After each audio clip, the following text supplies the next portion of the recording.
In front of me is POCO F7 Ultra, and today I would like to show you how you can open apps in pop-up view. Begin by selecting an app you wish to use in this view and launching it in the background. Then hold it and click on this icon between two rectangles and the gear one. As you can see now, I can use my app in this little window. To move it around, hold those three dots at the top and drag it. To scale it, hold one of its corners and drag it as well.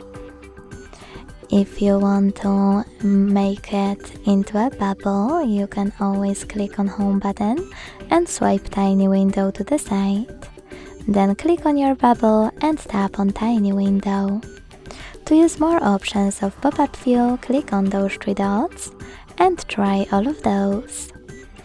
If you want to close your window completely, just launch your app in the background and swipe it, or click on this X after tapping on three dots located on the right. Thanks so much for watching. If you enjoyed this video, don't forget to leave a like, comment and subscribe. Bye!